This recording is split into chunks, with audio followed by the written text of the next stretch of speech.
La mayoría de las fortunas mueren con la persona que las construyó. La familia adinerada promedio pierde su dinero en 3 generaciones. Los imperios empresariales suben y caen con sus fundadores. La herencia se divide, se desperdicia, se graba o se confisca. Una familia construyó un sistema que sobrevivió revoluciones, guerras mundiales, saqueos nazis y nacionalizaciones gubernamentales. Operaron durante más de 2 siglos en 5 países simultáneamente y todavía existen hoy. En su apogeo, los Rothschild mantuvieron sucursales en 5 capitales: Londres, París, Viena, Nápoles, Frankfurt. Cada una operaba independientemente. Cada una cultivaba relaciones con gobiernos locales. Todas compartían información y capital a través de fronteras más rápido de lo que cualquier institución oficial podía igualar. Financiaron guerras en múltiples bandos del mismo conflicto. Construyeron ferrocarriles que transformaron el transporte europeo. Compraron acciones de canales que dieron a los imperios control sobre las rutas de navegación globales. Invirtieron en minas extrayendo metales de 3 continentes. Respaldaron empresas petroleras que remodelarían el siglo XX. Proporcionaron préstamos de emergencia rescatando estados enteros del colapso. Esto no es simplemente una lección de historia. Este video desglosa las 7 reglas que los Rothschild usaron para construir y proteger su riqueza durante más de 200 años. Entender estas reglas revela cómo el poder extremo en las finanzas es realmente construido, mantenido y pasado a través de generaciones. La primera regla comienza en un lugar que ninguna persona ambiciosa elegiría para empezar: Frankfurt. A mediados del siglo XVIII contenía un callejón estrecho llamado Judengasse, Callejón de los Judíos. Durante 300 años, las autoridades de Frankfurt habían confinado a todos los residentes judíos a esta única calle. Las condiciones eran deliberadamente restrictivas. Los judíos no podían poseer tierras, no podían cultivar. Estaban prohibidos de la mayoría de los gremios y, por lo tanto, de la mayoría de los oficios respetables. No podían entrar a jardines públicos. No podían reunirse en grupos mayores de 2 en espacios públicos. Portones pesados en cada extremo de la calle se cerraban al atardecer, los domingos y en días festivos cristianos. Aproximadamente 3.000 personas vivían en este espacio abarrotado. Los edificios se elevaban múltiples pisos porque los residentes no podían expandirse hacia afuera. Las ocupaciones disponibles eran limitadas. El préstamo de dinero estaba permitido porque la doctrina cristiana complicaba cobrar interés entre cristianos. El comercio de bienes de segunda mano era tolerado. El comercio a pequeña escala estaba permitido. En este mundo, Mayer Amschel Rothschild nació en 1744. Su familia operaba un modesto negocio de cambio de dinero, convirtiendo las diferentes monedas que circulaban a través de las ferias comerciales de Frankfurt. No eran ricos. Estaban sobreviviendo dentro de restricciones impuestas durante siglos. El camino esperado para un joven judío brillante era la erudición religiosa. Los padres de Mayer lo destinaban para la formación rabínica. El rabinato ofrecía la carrera más respetada disponible dentro de los muros del gueto. Entonces, ambos padres murieron mientras Mayer era aún joven. La familia ya no podía costear su educación religiosa. La trayectoria hacia convertirse en rabino terminó. Se abrió un camino diferente. Mayer fue enviado como aprendiz a una casa bancaria en Hannover. La restricción que había limitado las carreras judías a las finanzas y el comercio ahora se convirtió en una ventaja. Debido a que los judíos estaban bloqueados de la mayoría de las profesiones normales, habían desarrollado experiencia exactamente en las áreas que explotarían en importancia a medida que las economías europeas se modernizaran. La primera regla: cuando la puerta principal está cerrada, busca la puerta lateral que nadie más quiere. Los Rothschild convirtieron una restricción del gueto en acceso a la única industria que cada príncipe eventualmente necesitaría. El aprendizaje de Mayer en Hannover proporcionó una educación que ninguna escuela rabínica podría haber ofrecido. Su trabajo inicial era práctico y tedioso. Clasificar monedas. Las ferias comerciales de Frankfurt traían moneda de todo el continente. Solo los estados alemanes emitían docenas de acuñaciones diferentes. Cada una tenía que ser identificada, pesada, autenticada y valorada contra las demás. A través de este trabajo repetitivo, Mayer desarrolló comprensión de cómo el dinero realmente se movía a través de Europa en la edad moderna temprana. Aprendió tipos de cambio. Aprendió cómo funcionaba el crédito cuando la moneda física no podía viajar con seguridad. Aprendió cómo los comerciantes en una ciudad saldaban deudas con comerciantes en otra sin enviar oro a través de caminos peligrosos. También descubrió un mercado de nicho: monedas antiguas, moneda romana, piezas persas, oro bizantino. Estas no eran dinero en ningún sentido funcional. Eran coleccionables. Los aristócratas europeos las exhibían en gabinetes privados, mostrándolas a los invitados como evidencia de cultivo y gusto. Mayer reconoció que las monedas raras ofrecían algo más allá de sus márgenes de ganancia. Ofrecían relaciones. Un príncipe que coleccionaba antigüedades necesitaba un comerciante confiable. Ese comerciante ganaba acceso a la casa del príncipe. Su correspondencia, su confianza, la moneda era el producto, la relación era el activo. A los 19 años, Mayer regresó a Frankfurt y se reincorporó al negocio familiar. Se especializó en monedas raras y cultivó relaciones con nobleza menor que las coleccionaba. Su reputación creció. La voz se corrió entre coleccionistas de que el joven Rothschild podía conseguir piezas que otros comerciantes no podían. Su precisión con las monedas impresionó a clientes poderosos. A través de una cadena de presentaciones, ganó acceso al príncipe heredero Wilhelm de Hesse-Kassel, uno de los príncipes más ricos en el mundo de habla alemana. Mayer no solo trabajó en un banco, dominó un nicho oscuro, la numismática, y lo usó como una tubería directa hacia los círculos aristocráticos. La obsesión con los detalles se convirtió en influencia. La segunda regla, la experiencia técnica en un área pasada por alto, puede abrir puertas que la ambición por sí sola no puede. El príncipe heredero Wilhelm controlaba una fortuna que excedía lo que la mayoría de los monarcas europeos podían reclamar. Su pequeño estado alemán, Hesse-Kassel, había desarrollado una especialidad particular: rentaba soldados. Cuando Gran Bretaña necesitaba tropas para la Revolución Americana, Hesse-Kassel las proporcionaba por una tarifa. Este comercio de seres humanos hizo a los gobernantes extraordinariamente ricos. Wilhelm necesitaba servicios financieros que igualaran la escala de su riqueza. En una era antes de los bancos centrales, los príncipes requerían individuos privados para manejar sus asuntos. Necesitaban a alguien para arreglar préstamos, convertir monedas, comprar bienes a través de fronteras. Los judíos eran frecuentemente seleccionados para este papel, en parte porque su exclusión de la sociedad cristiana los hacía dependientes de la protección principesca. Mayer persiguió este papel con paciencia calculada. Comenzó manejando compras de monedas raras para Wilhelm. Ejecutó transacciones impecablemente. Gradualmente se le confiaron asuntos más grandes: cambios de moneda, cobros de letras, pequeños préstamos. Para 1769, Mayer recibió el título de factor de la corte del príncipe heredero. Tenía relación directa con uno de los príncipes más ricos en el mundo de habla alemana. Durante estos años, Mayer desarrolló la estrategia que distinguía a su familia de cualquier otra casa bancaria. Reconoció una vulnerabilidad fundamental. Era un hombre en una ciudad dependiente de un príncipe. Si las circunstancias políticas cambiaban, todo podía perderse de la noche a la mañana. La solución era la multiplicación. Mayer tenía 5 hijos. En lugar de mantenerlos juntos en Frankfurt, envió a cada uno a una capital financiera diferente. Cada uno estableció una operación independiente. Cada uno cultivó relaciones con élites locales. Pero los 5 permanecieron conectados, compartiendo información y coordinando transacciones a través de fronteras. La distribución se veía así. Amschel se quedó en Frankfurt como base de operaciones. Salomon se estableció en Viena, la capital de los Habsburgo. Nathan fue a Londres, el centro financiero en ascenso. Karl operó en Nápoles, sirviendo al comercio mediterráneo. James construyó la operación de París, posicionándose en el corazón de las finanzas francesas. Esto no era simplemente expansión, era arquitectónico. Una red familiar que abarcaba 5 países podía mover dinero a través de fronteras cuando los bancos de una sola nación no podían. La información de Londres podía llegar a Frankfurt antes de que llegara a París a través de canales oficiales. Una crisis en Viena podía ser manejada con capital de Nápoles. No solo abrieron sucursales, instalaron miembros de la familia en 5 centros de poder, todos leales a una estrategia central. Esa red se convirtió en su activo real. La tercera regla: construye redundancia en tu estructura para que ningún punto único de falla pueda destruir el todo.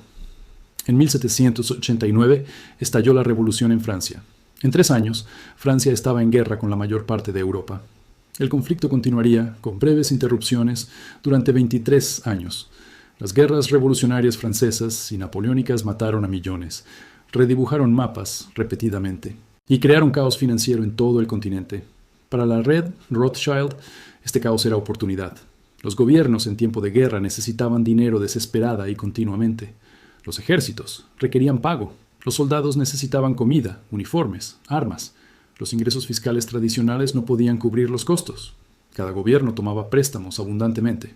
Los hermanos Rothschild se posicionaron para satisfacer esta demanda. Proporcionaron préstamos a príncipes a través de los estados alemanes. Comerciaron con productos básicos que los ejércitos requerían: trigo, algodón, bienes coloniales. Movieron bienes y dinero a través de canales que circunvalaban el bloqueo de Napoleón, diseñado para estrangular el comercio británico. Los hermanos operaban bajo un principio que atraía tanto admiración como condena. Financiaban ambos bandos. En París, James desarrolló relaciones con el régimen napoleónico. Los funcionarios franceses necesitaban servicios financieros. James los proporcionaba. En Londres, Nathan trabajó con el gobierno británico y sus aliados. El ejército de Wellington en España requería financiamiento. Nathan ayudó a arreglarlo. Su correspondencia revela la filosofía operativa con incómoda claridad. Financiaban a quien pudiera pagar y a quien fuera probable que prevaleciera. La ideología era irrelevante. El patriotismo era irrelevante. La transacción era lo que importaba. Las ganancias alcanzaron su pico alrededor de la derrota final de Napoleón. Nathan había desarrollado una red privada de mensajeros que operaba más rápido que las comunicaciones gubernamentales. Empleaba agentes a través del continente para recopilar información y transmitirla a Londres rápidamente. El 18 de junio de 1815, el ejército de Napoleón enfrentó a Wellington cerca de Waterloo. Nathan recibió noticias de la derrota de Napoleón antes que el gobierno británico. En una era cuando la información viajaba a la velocidad de los caballos, esto representaba una ventaja extraordinaria. Nathan poseía información antes que los competidores. La usó para comprar bonos del gobierno británico, cuando los precios estaban bajos y el miedo era alto. Cuando la confianza regresó después de que la victoria se hizo pública, los precios se dispararon. La ganancia fue sustancial. Donde los comerciantes normales veían peligro, los Rothschild veían clientes cautivos. Gobiernos que deben pedir prestado a cualquier costo. No esperaban estabilidad. Se especializaban en ganar dinero de la volatilidad. Las crisis eran su condición de mercado favorita. La cuarta regla: inclínate hacia el caos en lugar de evitarlo.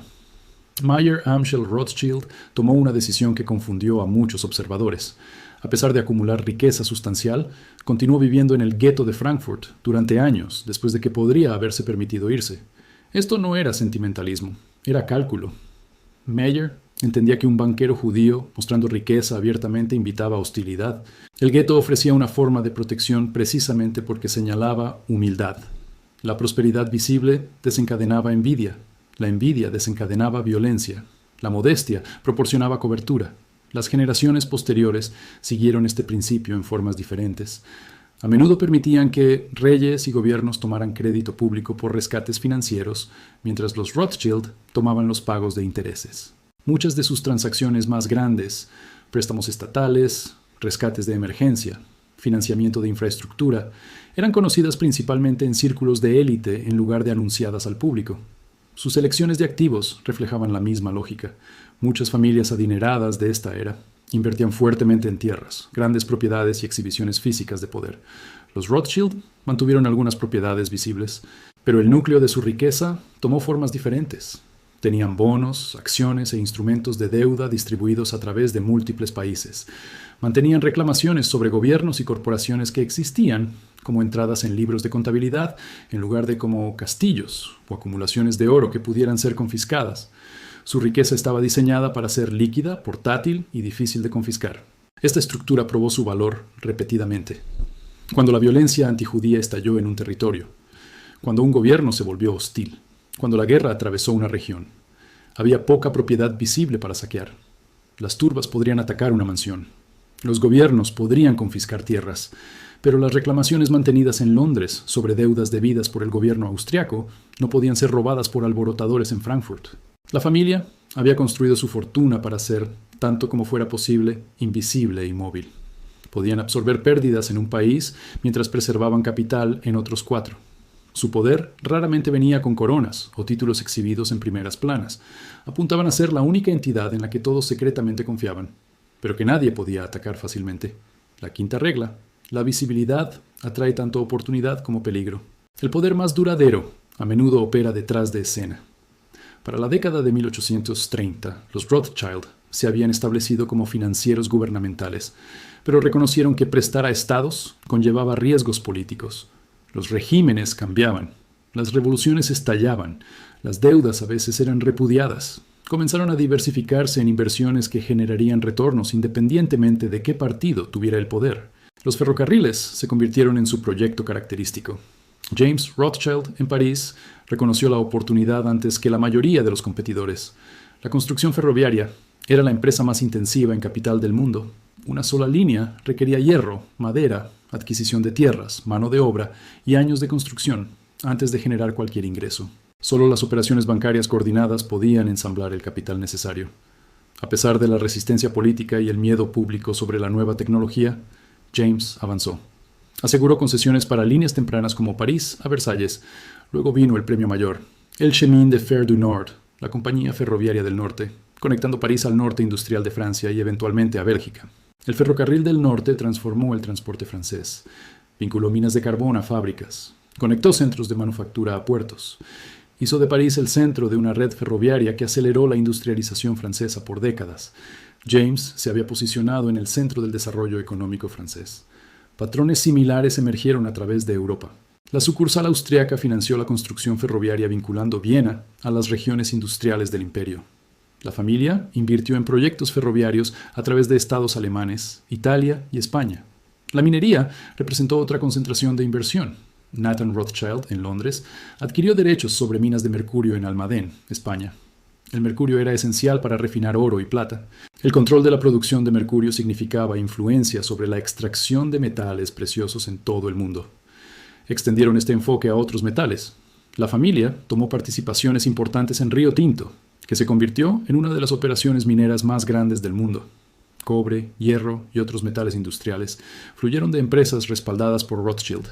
Acuerdos estratégicos estatales demostraron su alcance. Después de la derrota de Francia por Prusia en 1871, el Estado francés requería préstamos masivos para pagar indemnizaciones de guerra y evitar el colapso. Los Rothschild los proporcionaron. En 1875 adelantaron 4 millones de libras para que Gran Bretaña pudiera comprar acciones del Canal de Suez antes de que el Parlamento pudiera autorizar el gasto. El canal se convirtió en un atajo crucial de navegación británica hacia la India. Sus inversiones se extendieron globalmente. Financiaron a Cecil Rhodes y sus empresas mineras en el sur de África. Su capital ayudó a construir De Beers en la fuerza dominante en la producción de diamantes. A través de conexiones con financieros americanos como Jacob Schiff, el capital vinculado a Rothschild fluyó hacia Standard Oil durante el periodo crítico de consolidación de Rockefeller. El patrón era consistente. Apuntaban a infraestructura y recursos sin los cuales el mundo no podía funcionar. Rieles, canales, metales, diamantes, petróleo. En lugar de perseguir tendencias a corto plazo, compraron en las tuberías y materias primas que cada imperio necesitaba. La sexta regla: si controlas los cuellos de botella, no necesitas controlar a los políticos. La expansión de las empresas Rothschild creó un problema que la familia abordó con cálculo característico. ¿Cómo podrían prevenir que la riqueza acumulada se dispersara a través de generaciones? El testamento original de Mayer Amschel estableció una restricción. La herencia mayor fluiría a descendientes masculinos. Las hijas recibían dotes, pero no participaciones controladoras en empresas familiares. La estrategia matrimonial era más distintiva. Entre 1824 y 1877, de 36 matrimonios entre los descendientes masculinos de Mayer, 30 fueron entre primos hermanos o segundos dentro de la familia. Las matemáticas de este arreglo eran deliberadas. Cuando un Rothschild se casaba con un Rothschild, la riqueza que podría haber fluido a una familia externa permanecía dentro de la red. Los derechos de voto y la autoridad de toma de decisiones permanecían concentrados. Los secretos comerciales circulaban solo entre personas que ya compartían intereses en protegerlos. Este enfoque previno la dilución del control en docenas de familias no relacionadas. La lealtad en la sala de juntas permanecía alta porque todos en la cima compartían sangre e incentivos. Pero las mismas reglas eventualmente crearon vulnerabilidades. Cuando las sucursales carecían de herederos masculinos, no podían continuar. La sucursal de Nápoles cerró en 1863 después de que la unificación italiana barriera el viejo orden político. La sucursal de Frankfurt, la casa original donde comenzó la dinastía, cerró en 1901 porque no existían sucesores masculinos elegibles. El siglo XX trajo choques mayores. La era nazi devastó las operaciones austriacas y francesas. Louis Nathaniel de Rothschild fue arrestado después de que Alemania anexara Austria en 1938. Fue retenido durante más de un año antes de ser liberado después de que la familia pagara un rescate sustancial. El Palacio de Viena, las colecciones de arte y los activos financieros cayeron en manos nazis. Francia siguió. La ocupación alemana y la colaboración de Vichy llevaron a la confiscación sistemática de propiedad judía. El Château de Ferrières fue confiscado. Las propiedades vinícolas fueron tomadas. Las colecciones de arte, incluyendo obras de Vermeer, Rembrandt y Goya, fueron saqueadas. Miles de piezas desaparecieron. Muchas nunca han sido recuperadas. Después de la liberación en 1945, Guy de Rothschild regresó a París para reconstruir. Para las décadas de 1960 y 1970, la sucursal de París había recuperado influencia sustancial en la banca francesa. Entonces, la política intervino nuevamente. En 1982, el gobierno socialista de François Mitterrand nacionalizó el Banco Rothschild. La familia recibió compensación muy por debajo de lo que consideraban el valor de los activos. Fueron removidos de la sede histórica y temporalmente prohibidos de operar bajo su propio nombre en Francia. Guy de Rothschild lo describió como una segunda confiscación. La familia reconstruyó nuevamente. Las restricciones legales se aliviaron. Para la década de 1990, recuperaron el derecho de usar el nombre Rothschild. En 2012, las operaciones de París y Londres se fusionaron por primera vez en casi 2 siglos. Las tenencias dispersas fueron reorganizadas en una sola compañía, Rothschild & Co. El imperio evolucionó de banco de préstamos de guerra a grupo global de asesoría y gestión de patrimonio. La forma cambió repetidamente. El control permaneció en manos de la familia. Construyeron redundancia en su estructura. Múltiples sucursales, múltiples herederos, múltiples países. Demostraron estar dispuestos a reinventar la organización cada pocas décadas mientras preservaban el núcleo. La séptima regla: diseña para siglos, no años, y acepta que la estructura debe adaptarse incluso mientras el control perdura. La estrategia Rothschild entregó resultados extraordinarios. La riqueza se acumuló a través de 2 siglos. La influencia se extendió a través de continentes. La familia sobrevivió choques que destruyeron otras fortunas enteramente. Pero la estrategia conllevó costos. Ser el rostro visible de las finanzas globales los convirtió en un pararrayos. La ira sobre la desigualdad encontró un objetivo conveniente. El resentimiento nacionalista del capital extranjero se enfocó en su nombre. Las teorías de conspiración antisemitas los pintaron como maestros titiriteros, controlando gobiernos, guerras y economías desde las sombras. Algunas de estas acusaciones se construyeron sobre hechos genuinos. Los Rothschild sí financiaron guerras, sí influenciaron gobiernos, sí acumularon riqueza en una escala que impactó a sus contemporáneos. Las exageraciones se volvieron más plausibles porque exageraban algo real. Las guerras y los trastornos políticos trajeron pérdidas tangibles: arte saqueado, mansiones confiscadas, bancos cerrados, miembros de la familia que perecieron en el Holocausto junto con millones de otros judíos europeos. La misma visibilidad que proporcionaba ventajas comerciales los hacía vulnerables. La discreción que practicaban como estrategia de supervivencia invitaba sospechas sobre lo que podrían estar ocultando. Su identidad judía los convirtió en objetivos de odio que los precedió por siglos y continúa hoy. Una evaluación equilibrada reconoce complejidad. Se beneficiaron masivamente de guerras, imperio e industrialización. También financiaron hospitales, escuelas, bibliotecas, viviendas e instituciones culturales a través de Europa. Apoyaron asentamientos judíos en Palestina que contribuyeron a las condiciones que hicieron posible la creación de Israel. Los Rothschild no fueron ni los héroes ni los villanos que varias narrativas los han hecho. Fueron una familia que construyó un sistema para acumular y preservar riqueza a través de generaciones. Ese sistema funcionó. También atrajo consecuencias que ninguna cantidad de dinero podía desviar completamente. Los Rothschild, de 2024, operan como financieros adinerados en un mercado global competitivo. No son lo que alguna vez fueron. Las instituciones modernas como BlackRock y los fondos soberanos de riqueza empequeñecen cualquier operación familiar. Pero todavía existen, todavía operan, todavía llevan un nombre que resuena a través de 2 siglos de historia financiera. Esa durabilidad es la lección final. La mayoría de las fortunas desaparecen. La suya se adaptó y sobrevivió. El sistema que construyeron sobrevivió a los imperios que financiaron.